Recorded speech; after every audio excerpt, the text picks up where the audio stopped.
Assalamualaikum warahmatullahi wabarakatuh. Perkenalkan, nama saya Wina Amalia dengan NIM 2240101144. Saya dari kelas 22 MJD. Di sini saya akan mempresentasikan tentang Yayasan Lembaga Konsumen Indonesia dan Undang-Undang Perlindungan Konsumen. Yayasan Lembaga Konsumen Indonesia. Sejarah singkat. Yang pertama, didirikan karena kelangkaan produk nasional berkualitas dan preferensi masyarakat terhadap produk impor di era 70-an. Yang kedua, pada tahun 70-an sampai awal tahun 80-an, Yayasan Lembaga Konsumen Indonesia melakukan pengawasan kualitas barang dan jasa di pasar karena masih banyak produk yang belum memenuhi standar. Sejarah yang ketiga, pada tahun 80-an, Yayasan Lembaga Konsumen Indonesia memperkuat jaringan, pengembangan institusi, serta pemahaman ideologi gerakan konsumen. Sejarah yang terakhir, pada tahun 90-an, Yayasan Lembaga Konsumen Indonesia membuat agenda efektivitas Undang-Undang Perlindungan Konsumen dalam melindungi konsumen. Selanjutnya, visi. Yayasan Lembaga Konsumen Indonesia memiliki visi yaitu diarahkan pada usaha meningkatkan kepedulian kritis konsumen atas hak dan kewajibannya dalam upaya melindungi diri sendiri, keluarga, dan lingkungannya. Selanjutnya ada C, misi. Yayasan Lembaga Konsumen Indonesia memiliki misi yaitu tatanan masyarakat yang adil dan berani memperjuangkan hak-haknya secara individual dan kelompok. Selanjutnya ada D, tujuan dan sasaran. Sasarannya adalah kelompok masyarakat yang menggunakan produk-produk dalam negeri serta bagaimana melindunginya. Dan tujuannya adalah memberikan bimbingan dan perlindungan kepada konsumen menuju kesejahteraan keluarga. Selanjutnya ada E, strategi. Yang pertama itu ada advokasi, yang kedua penggalangan solidaritas, yang ketiga pengembangan jaringan, yang keempat penyebarluasan informasi yang tidak memihak. Selanjutnya ada F, program kegiatan. Yang pertama itu dukungan hukum, yang kedua penanganan pengaduan, yang ketiga penelitian, yang keempat pendidikan, yang kelima dokumentasi dan informasi. Selanjutnya ada G, program. Program yang telah dilakukan oleh lembaga ini adalah advokasi, penerbitan majalah, dan pemberdayaan perempuan. Selanjutnya ada H, publikasi. Publikasi ini menerbitkan majalah, bulanan warta konsumen, dan newsletter.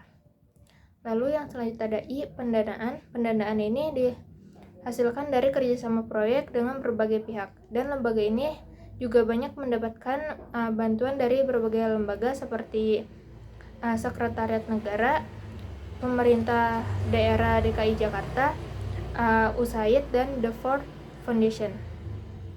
Selanjutnya J, keanggotaan. Lembaga ini merupakan anggota jaringan kerja Consumers International, Health Action, Sustainable Transportation of Asia Pacific. Selanjutnya ada K, perangkat perlindungan konsumen. Yang pertama itu Badan Perlindungan Konsumen Nasional, yang kedua Departemen Perindustrian dan Perdagangan RI, yang ketiga Badan Perlindungan Konsumen Swadaya Masyarakat, yang keempat unit pengaduan konsumen struktural di lembaga pemerintah seperti unit pengaduan konsumen BPOM dan Halo Pertamina. Selanjutnya L, wilayah kerja. Wilayah kerja Yayasan Lembaga Konsumen Indonesia meliputi seluruh wilayah Negara Kesatuan Republik Indonesia atau berskala nasional. Selanjutnya ada Undang-Undang Perlindungan Konsumen dalam rangka memberikan perlindungan kepada masyarakat pada umumnya dan konsumen khususnya. Pemerintah mengeluarkan berbagai peraturan.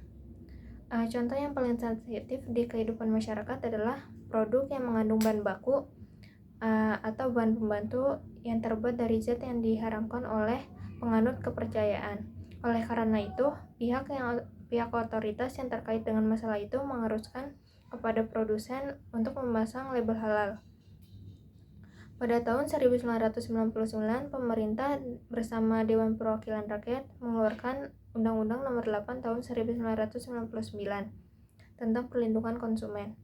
Undang-undang ini memuat 15 bab, 65 pasal, disahkan dan diundangkan di Jakarta pada tanggal 20 April 1999 dan ditandatangani oleh Presiden Bahrudin Yusuf Habibie. Adapun ringkasan undang-undang tentang perlindungan konsumen tersebut adalah Bab Ketentuan Umum Pasal 1, Bab 2 Azas dan Tujuan Pasal 2 sampai Pasal 3, Bab 3 hak dan kewajiban pasal 4 sampai pasal 7. Bab 4 perbuatan yang dilarang bagi pelaku usaha pasal 8 sampai pasal 17. Bab 5 ketentuan pencantuman klausula baku pasal 18. Bab 6 tanggung jawab pelaku pasal 19 sampai pasal 28. Bab 7 pembinaan dan pengawasan pasal 29 sampai pasal 30. Bab 8 Badan Perlindungan Konsumen pasal 31 sampai pasal 43. Bab 9 Lembaga Perlindungan Konsumen Swadaya Masyarakat pasal 44. Bab 10 Penyelesaian sengketa pasal 45 sampai pasal 48. Bab 11 Badan Penyelesaian Sengketa Konsumen pasal 49 sampai pasal 58. Bab 12 Penyidikan pasal 59. Bab 13 Sanksi pasal 60 sampai pasal 63. Bab 14 Ketentuan Peralihan pasal 64. Pasal 15 Bab 15 Ketentuan Penutupan pasal 65.